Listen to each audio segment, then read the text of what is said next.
अस्सलाम वालेकुम तमाम देखने वालों को। मैं हूं इरफान हैदर। कल की जो मेरी खबर थी उसकी तस्दीक हो गई है। तस्दीक कैसे हुई है ये इस वीडियो में आपको बताने की कोशिश करूंगा कि सोहेल अफरीदी और मुक्तदरा यानी एस्टैब्लिशमेंट के दरमियान राब्ते मौजूद हैं। जी हाँ, अब ये मुमकिन नहीं होता, लेकिन कारकुन को ये दिखाना है कि देखिए हम तो उनसे बात नहीं करते।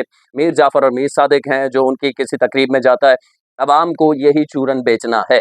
इसके साथ साथ मैं आपको इस वीडियो में बताने की कोशिश करूंगा कि अज़मा बुखारी सूबाई वज़ीर इत्तलात, उनके लिए बुशरा बीबी ने जेल से पैगाम भिजवाया। ये भी बहुत दिलचस्प मालूमात है जो आपसे शेयर करूंगा। इसके अलावा फैज़ हमीद साहब, मैं बारहा आपको बताता रहा हूं कि उनका फैसला हो चुका है, जैक ब्रांच के पास जाएगा रिटर्न में। अब इस हवाले से कब फैसला आ रहा है, ताज़ा तरीन खबर है मेरे पास, ये भी आपसे शेयर करूंगा। और साथ साथ आपको बताऊंगा कि तहरीक इंसाफ ने पीपल्स पार्टी से मदद मांग ली है। जी हाँ, आपको बड़ी हैरत होगी, लेकिन वाकई ऐसा है जब खबर आपके सामने रखूंगा। जो लोग पहली दफा देख रहे हैं वो चैनल सब्सक्राइब करना ना भूला करें। ये रिक्वेस्ट हमेशा होती है हमारी, से हौसला अफजाई होती रहती है। आज है जी, सबसे पहले कल मैंने आपको खबर दी थी, तारिक आफाक साहब ने ट्वीट किया था और उन्होंने कहा था कि पहले उसका बैकग्राउंड आपको बता देता हूँ, फिर आगे चलूंगा डेवलपमेंट कैसे हुई है और तस्दीक कैसे हुई है।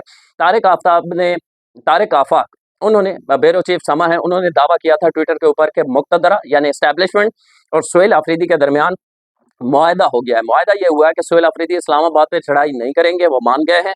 और मिनरल्स का मामला जो है, जो मादनियात का मामला है, उसमें भी कोई रखना नहीं डालेंगे, रुकावट नहीं डालेगी केपी के हुकूमत। सोहेल अफरीदी इस पे मान गए हैं। इस बुनियाद पर सोहेल अफरीदी के खिलाफ अब गवर्नर राज जो है उसका खतरा टल गया और सोहेल अफरीदी को अब हटाने का ऐसा प्लान नहीं है। उन्हें टेस्ट करने के लिए थोड़ा टाइम दे दिया गया है कि ठीक है, अगर आप सही चलते रहें तो हमें कोई मसला नहीं है। अब उसकी तस्दीक कैसे हुई है? अब आज आफाक, जो तारिक आफाक हैं, उन्होंने एक वीडियो क्लिप शेयर किया है नदीम मलिक के प्रोग्राम का, जिसमें शफीउल्लाह जान बैठे हैं तहरीक इंसाफ के और खुद वो एतराफ़ कर रहे हैं।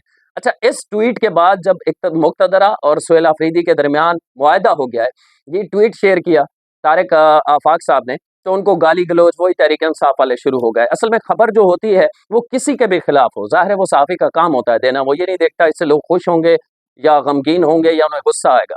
वो ये देखता है सच क्या है, मेरे पास मालूमात क्या है, वो शेयर कर देता है। तो उनको गालियाँ देना शुरू हो गए तहरीक इंसाफ। सोहेल अफरीदी हो ही नहीं सकता कि मुक्तदरा से बात तक करे।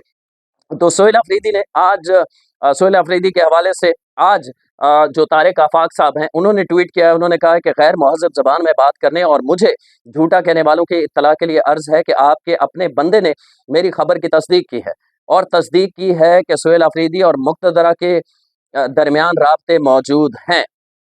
ये किसने तस्दीक की है?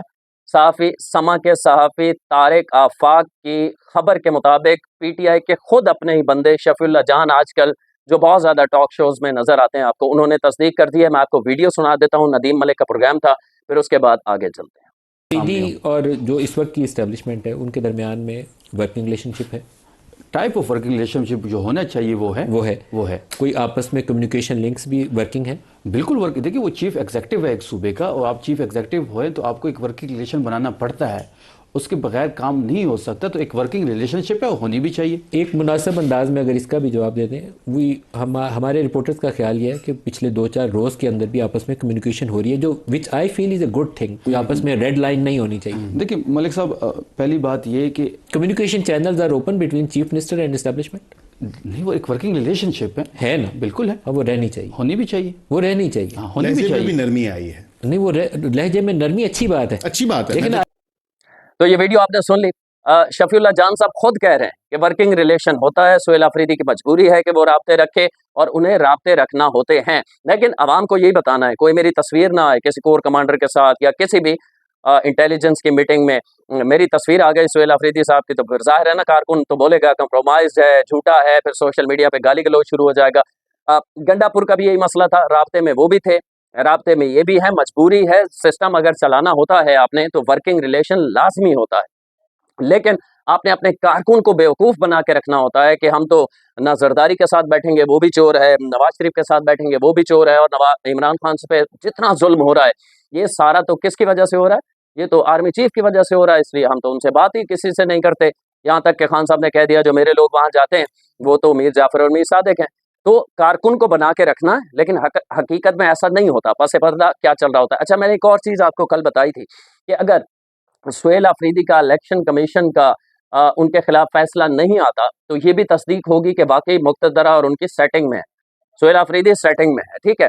तो आज सोहेल अफरीदी को वो हरिपुर वाला केस याद है ना, इलेक्शन कमीशन ने उन पे केस कर दिया था, जो इलेक्शन कमीशन को उन्होंने धमकियां दी थी NA 18 में। तो आज सोहेल अफरीदी के खिलाफ जो इलेक्शन कमीशन में हेयरिंग थी, उसमें क्या हुआ? मजे की बात यह है कि सोहेल अफरीदी ने जाते ही कहा कि मेरा जो वकील है उसके ससुर का इंतकाल हो गया है, इसलिए मुझे अगली डेट दे दें। तो वही हुआ और सोहेल अफरीदी को 16 दिसंबर तक की डेट दे दी गई है। मतलब सत्ते खैरान है सोहेल अफरीदी के लिए, जब तक अपने उस मुआहदे पे कायम रहे, वो वजीर आला भी रहेगा, गवर्नर राज भी नहीं लगेगा। अच्छा, आजा जी, अगली खबर के हवाले से मैं आपको बता देता हूँ कि अगली खबर ये है कि अज़मा बुखारी साहिबा ने वी न्यूज़ को एक इंटरव्यू दिया है, वज़ीर इत्तलात पंजाब।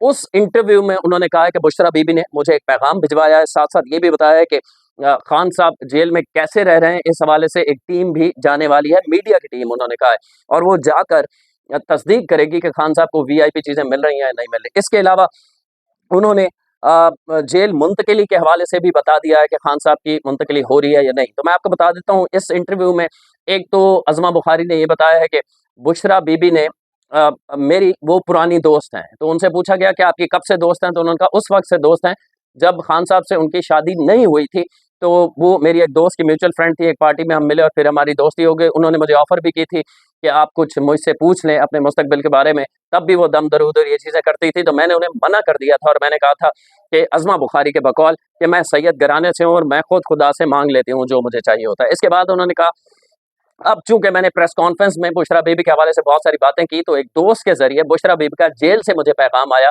कि अज़मा बुखारी साहिबा, आप तो मेरी दोस्त हैं, आप भी मेरे खिलाफ बातें कर रही हैं। तो ये बुशरा बीबी ने जेल से पैगाम भिजवाया। इसके अलावा उन्होंने ये कहा है कि जेल से जहाँ तक मुंतकिली के हवाले से है खान साहब का, तो उन्होंने ये कहा है कि अभी ऐसा कोई प्लान नहीं है। अलबत्ता अगर इसी रविश पे खान साहब रहे तो शायद फिर रियासत ये फैसला करे कि उन्हें मुंतकिल कर दिया जाए जेल के हवाले से। एक और जो बात उन्होंने की है, उन्होंने कहा है कि राना सनाउल्लाह के अंडर एक टीम बाकायदा जाके जेल सहूलियात भी खान साहब की देखेंगी। तहरीक इंसाफ के उसमें लोग होंगे अपने, और वो इसलिए तस्दीक करवाई जाएगी कि खान साहब को जेल में कोई जुल्म नहीं हो रहा, बल्कि वीवीआईपी ट्रीटमेंट उन्हें मिल रहा है। एक ये हो गई है। फैज़ हमीद के हवाले से अगली खबर पे आ जाए। मैं आपको बताता रहा हूँ कि फैज़ हमीद का फैसला महफूज हो गया है। फैसला महफूज होने के बाद होता ये है मिलिट्री कोर्ट्स में कि जब फैसला महफूज हो जाता है, कोई भी फैसला हो, बरीअत हो, सजा हो, जो भी हो, फिर वो जैक ब्रांच के पास जाता है, जो कानूनी ब्रांच होती है, वो उसे रिटन में एक फैसले को पूरा लिखती है और बताया जा रहा है कि ये फैसला तकरीबन 800 सफ़ात पर मुश्तमिल हो सकता है, जो मेरी मालूमात है, इतना तवील फैसला होगा। अच्छा, जैक ब्रांच के पास ये हफ्ता 10 दिन पूरा वो कानूनी एक तरीके से उसे लिखा जाता है। जो जैक ब्रांच बेसिकली आर्मी की कानूनी ब्रांच होती है, जिसमें वकला होते हैं। तो वो अब कानूनी अमल जो है जैक ब्रांच से फिर जाता है आर्मी चीफ के पास। आर्मी चीफ उस सारे फैसले को पढ़ते हैं और पढ़ने के बाद साइन करते हैं। उसके बाद मिलिट्री कोर्ट्स उसे अनाउंस करता है कि सजा क्या है। तो अब फैसला महफूज हो चुका फैज़ हमीद के खिलाफ। जैक ब्रांच के पास डॉक्यूमेंट्स गए सारे, उन्होंने कानूनी पूरा तरीक़ाकार से उसे लिख दिया, रिटन में आ गया। अब वो फैसला आर्मी चीफ की टेबल पे पहुंच चुका है। ये खबरें हैं इस वक्त की ताज़ा तरीन, और मुमकिना तौर पर अगर चाहें आर्मी चीफ साहब ने उस पे दस्तखत कर दिए और अब मिलिट्री कोर्ट ये चाहे कि कब अनाउंस करना है, तो इसी जुम्मे यानी परसों ये फैसला फैज़ हमीद का सुनाया जा सकता है, या मैक्सिमम अगले जुम्मे, इससे आगे नहीं जाएगा। ये जो अब तक की मालूमात हैं उसे जानबूझ के डिले कर दिया जाए, ये एक अलहदा मसला है। आजा जी, आखिरी खबर के हवाले से मैं आपको तफसील से बता दूं। तहरीक इंसाफ ने, जहां मैंने शुरू में आपको बताया, बयानिया बनाया कि हम चोरों के साथ बात नहीं करेंगे, ये होगा वो होगा, अब जो तहरीक इंसाफ को पता चल गया है कि खान साहब की कोई सुनवाई नहीं होगी, तहरीक इंसाफ की किसी किस्म की कोई सुनवाई नहीं होगी। कल जो हुआ रात को खान साहब की बहनें अडयाला जेल के बाहर, उन पे वाटर कैनन से इतनी सर्दी में रात में पानी, ज़ाहिर है ये जुल्म है, इस तरह नहीं होना चाहिए था और किसी सूरत इसे डिफेंड नहीं किया जा सकता। रियासत को कोई और हल निकालना चाहिए था कि वो यहाँ एहतजाज ना करें और अपने घरों को लौट जाएं। जहाँ तक मुलाकात नहीं हो रही, ये भी जुल्म है, मैं समझता हूँ, क्योंकि मुलाकात एक कानूनी राइट है। अच्छा, इसमें कोई आईनी और कानूनी कदगन नहीं है कि कितने दिनों बाद मुलाकात होगी, लेकिन ये सवाबदीद पे है का जो कानून कहता है 265 जेल मैनुअल, वो ये कहता है कि ये मुल्जिम के जो है रवैये पे डिपेंड करता है। अगर अच्छा रवैया अपनाएगा वो, कानून की पासदारी करेगा, तो हर हफ्ते मुलाकात हो सकती है, वरना 15 दिन 20 दिन फिर उसी हिसाब से बढ़ाया जाता है मामला, अगर उसका ताउन ना हो तो। ये एक तो अलहदा मामला है। अब पीटीआई ने पीपल्स पार्टी से मदद मांग ली है। जी हाँ, मदद इसलिए मांग ली है कि तहरीक इंसाफ को समझ में आ गया अब हमारा कोई भी साथ नहीं देगा। जब DG ISPR ने प्रेस कॉन्फ्रेंस की, ये रिवायत है हमारे मुल्क की, जब मिलिट्री हमारा इदारा एस्टैब्लिशमेंट कहा जाए वो किसी को कबूल ना करे तो फिर कोई कबूल करवा नहीं सकता। ये हमने माजी में एक कुछ देखा है और तहरीक इंसाफ के जितनी इस वक्त क़यादत बाहर मौजूद है उसे अच्छी तरह ये समझ आ चुकी है इस बात की। अब हुआ ये है कि पीटीआई ने फैसला किया है कि वो पीपल्स पार्टी से राब्ता करेगी। राब्ता क्यों करेगी? असल में 2 रोज़ा कॉन्फ्रेंस करवा रही है, कौमी कॉन्फ्रेंस तहरीक इंसाफ। किससे? खुद तहरीक इंसाफ नहीं, यानी तहफ़्फ़ुज़ आईन पाकिस्तान का जो प्लेटफॉर्म है, जिससे महमूद खान अचकज़ई है, अल्लामा राजा नासिर अब्बास है, मुस्तफ़ा नवाज़ खोखर है, ये लोग, पीटीआई अब चाहती है कि उसमें पीपल्स पार्टी भी शिरकत करे। अच्छा, ये वही पीपल्स पार्टी है जिसके बारे में पीटीआई हमेशा कहती रही है वो चोर हैं, डाकू हैं, फलां है, ज़रदारी सबसे बड़ा डाकू है।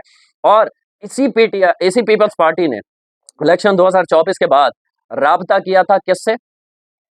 खुर्शीद शाह के थ्रू पीपल्स पार्टी ने पीटीआई से राब्ता किया था कि आप और हम मिलकर हुकूमत बना सकते हैं, नून लीग को हम नहीं बनाने देंगे।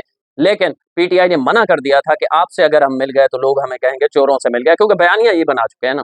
अब उसी पीपल्स पार्टी को अप्रोच किया जाना है और कहा जा रहा है कि कौमी कॉन्फ्रेंस में दावत दी है, 2 रोज़ की ये कॉन्फ्रेंस होगी कि इसमें पीपल्स पार्टी दोनों रोज़ शिरकत करे। अच्छा, इस कौमी कॉन्फ्रेंस का मकसद क्या है? मकसद है कि सियासी डायलॉग का रास्ता निकालने पर गौर होगा।